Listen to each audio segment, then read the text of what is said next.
सबसे बड़े डेजर्ट में, ठीक इस जगह पर जहां मीलों दूर तक ना कोई शहर आबाद है, ना कोई बस्ती और हत्ता के कोई झोपड़पट्टी तक मौजूद नहीं है, यहाँ सैटेलाइट इमेज से एक अजीब पैटर्न बना देखा गया। एग्जैक्टली 45 मीटर्स का डायामीटर, बाहर की साइड पे 12 डॉट्स और ठीक सेंटर में एक डॉट देखा जा सकता है। हैरान करने वाली बात तो यह है कि डेजर्ट के बीचों बीच इतनी एक्यूरेसी से बना ये पैटर्न कोई अकेला नहीं है, बल्कि थोड़ा जूम आउट करने पर मालूम पड़ा कि सेम एक जैसे 8 पैटर्न बिल्कुल स्ट्रेट लाइन में बने हुए हैं।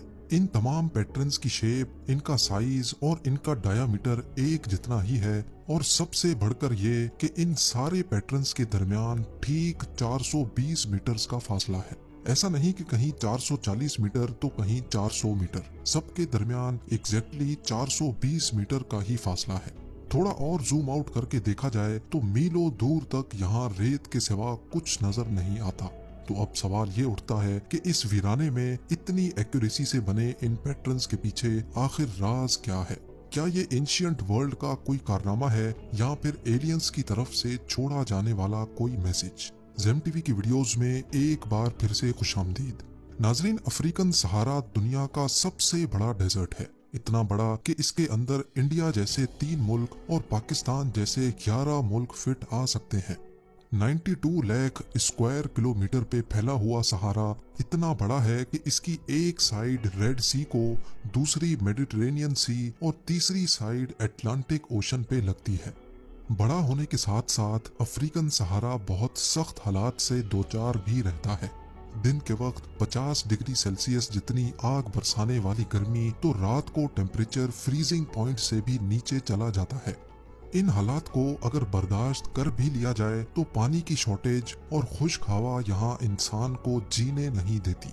यही वजह है कि सहारा में जो भी शहर आबाद हैं वो पानी के करीब करीब हैं और बाकी सारा का सारा एरिया बिल्कुल वीरान रहता है। ये गोल पैटर्न्स भी सहारा के ऐसे ही एक वीरान एरिया में देखे गए थे। सहारा का ये हिस्सा अल्जीरिया में आता है, जहां इन सलाह नाम की एक छोटी सी बस्ती से भी 160 किलोमीटर डीप में जाकर ये पैटर्न्स मौजूद हैं। क्रिस्टोफ हॉबरसन नामी एक प्रोड्यूसर ने पहली बार 2021 में गूगल अर्थ पर जब इन सर्कल्स को देखा तो उसने इनकी गहराई में जाने का फैसला किया। सबसे पहले तो ये जानना था कि आया ये असल में ग्राउंड पर मौजूद है या ये कोई सैटेलाइट की खराबी की वजह से इतने एक्यूरेट पैटर्न्स शो हो रहे हैं। लिहाजा इस मसले को सुलझाने के लिए क्रिस्टोफ ने उस कंपनी से राब्ता किया जो गूगल के लिए सैटेलाइट से फोटोज खींचती है। मैक्सार टेक्नोलॉजीज के सीनियर डायरेक्टर ने कंफर्म किया कि ये सैटेलाइट का कोई ग्लिच नहीं, बल्कि ये सर्कल्स असल में ग्राउंड पर मौजूद हैं। ये इंफॉर्मेशन मिलते ही पहला शक तो दूर हो गया। अब इन पैटर्न्स की असल हकीकत मालूम करने के लिए आर्कियोलॉजिस्ट्स, अल्जीरियन एक्सपर्ट्स, ऑफिशियल्स और कई टूर ऑपरेटर्स से राब्ता किया गया, लेकिन किसी को भी इन सर्कल्स का आइडिया तक नहीं था। ये अजीब दिखने वाले एक ही लाइन में इतनी सफाई से बने पैटर्न्स हर कोई पहली बार देख रहा था। कई महीने की रिसर्च करने के बाद क्रिस्टोफ हॉबरसन को शक हुआ कि कहीं ये साइज्मिक सर्वे के निशानात तो नहीं है। साइज्मिक सर्वे जमीन में ऑयल ढूंढने के लिए परफॉर्म की जाने वाली टेक्निक को कहते हैं, जिसमें एक मशीन पर लगे हैमर की मदद से जमीन में वाइब्रेशन पैदा की जाती है। इन वाइब्रेशंस को साइज्मिक वेव्स कहा जाता है, जो जमीन के अंदर मौजूद जियोलॉजिकल स्ट्रक्चर से टकराकर वापस ऊपर की तरफ जाती है, जहां रिसीवर्स इन वेव्स को रीड करते हैं और फिर एक कॉम्प्लेक्स कंप्यूटर प्रोग्राम की मदद से ये पता लगाया जाता है कि जमीन के अंदर ऑयल है कि नहीं। सहारा में बने ये अजीब पैटर्न्स क्या साइज्मिक सर्वे का सबूत हैं? ये जानने के लिए यूनिवर्सिटी ऑफ टेक्सास में दुनिया के सबसे बड़े साइज्मिक सर्वे एक्सपर्ट से राब्ता किया गया।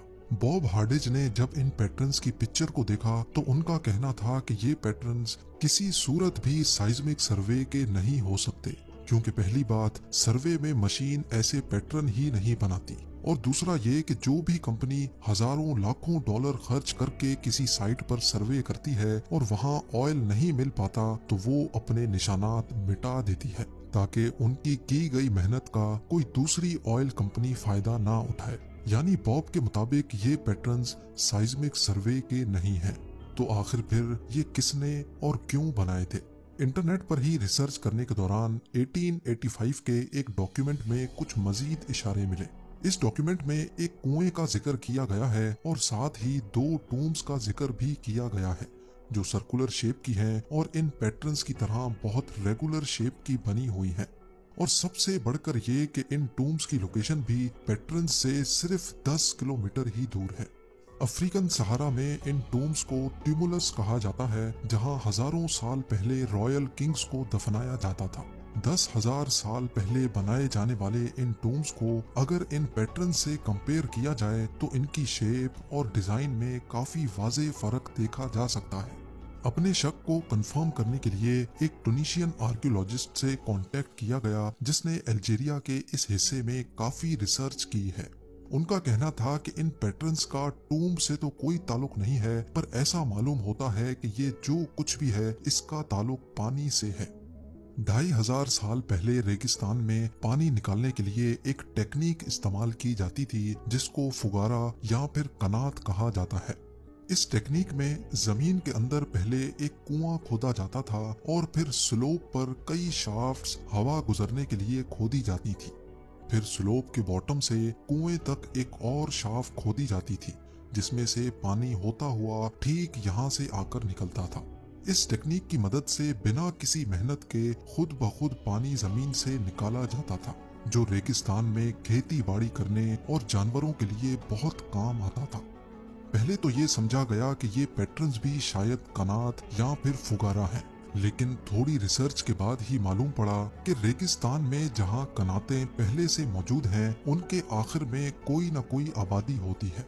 आबादी नहीं तो हरियाली जरूर होती है, लेकिन इन पैटर्न्स के आखिर में क्या इनसे 160 किलोमीटर दूर तक ना कोई आबादी है और ना ही कोई हरियाली। कई महीनों की रिसर्च के बाद अभी तक इन पैटर्न्स का कोई ठोस सुराग ना मिल सका था। इतने में satellite imaging company Maxar technologies ने इन सर्कल्स की क्लियर और फ्रेश पिक्चर लेकर भेजी और इस नई पिक्चर में आखिरकार एक इशारा मिल ही गया।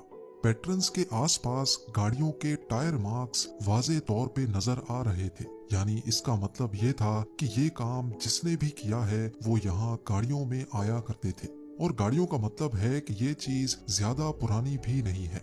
खैर, अब इन पैटर्न्स की असल हकीकत जानने के लिए वो स्टेप उठाने का फैसला किया गया जिसको शुरुआत से ही अवॉइड किया जा रहा था। जी हाँ, सहारा की कड़कती गर्मी में इन पैटर्न्स के पास किसी को खुद जाना पड़ेगा। अल्जीरिया से ताल्लुक रखने वाले एक वीडियो जर्नलिस्ट ने ये काम अपने सर ले लिया और क्योंकि ये एक इंतहाई मुश्किल एडवेंचर था, इसीलिए कई महीनों पहले से इसकी तैयारी शुरू कर दी गई। यहाँ तक सिर्फ पहुँचना ही कम से कम 3 दिन का लगातार सफर है। कैमरा, कैंपिंग, कुकिंग और मेडिकल इक्विपमेंट के साथ साथ पानी के केन्स और एक्स्ट्रा फ्यूल अरेंज करके सफर का आगाज किया गया। 2 दिन के लगातार सफर करने के बाद टीम अब इन सलाह तक पहुंच चुकी थी और यहाँ से आगे ना कोई रोड था और ना कोई रास्ता। जीपीएस की मदद से टीम ने इन पैटर्न्स का रुख करके रेगिस्तान में कदम रख दिया। कई घंटों के मुसलसल सफर के बाद रुकते और फंसते हुए वो अब आखिरकार अपनी मंजिल के करीब पहुंच चुके थे। वो टायर मार्क्स जिनको सैटेलाइट से देखा गया था वो भी जाहिर होना शुरू हो गए थे। जब टीम पहले पैटर्न पे पहुंची तो उनकी खुशी की इंतहा नहीं थी। जो सैटेलाइट से सिर्फ डॉट्स दिख रहे थे वो करीब 4 से 5 मीटर बड़े खड्डे थे जिनको शायद रेत डालकर बंद किया गया था। उन्होंने 8 के 8 पैटर्न्स को विजिट कर लिया। सब में 13 खड्डे एक ही डिजाइन में मौजूद थे, लेकिन इन पैटर्न्स में एक चीज ऐसी थी जो सैटेलाइट से नजर नहीं आ सकती थी और वो थी मेटल की ये तारें।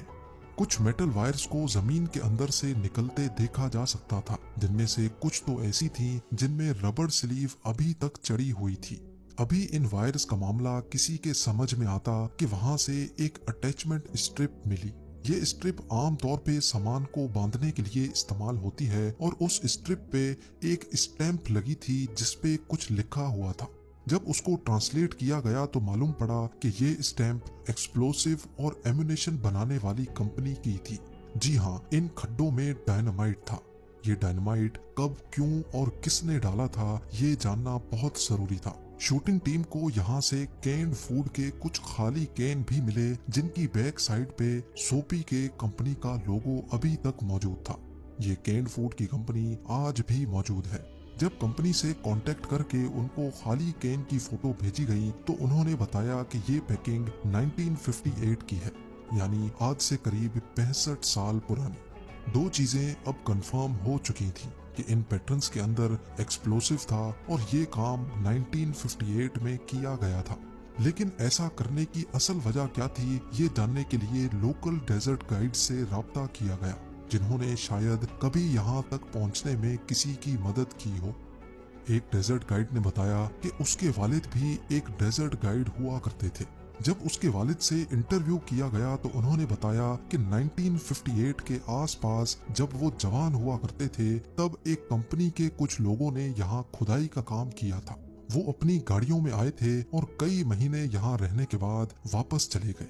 इस गाइड को उस कंपनी का नाम सही से याद नहीं था, पर जहन पर जोर डालने के बाद उनको आखिरकार याद आ ही गया।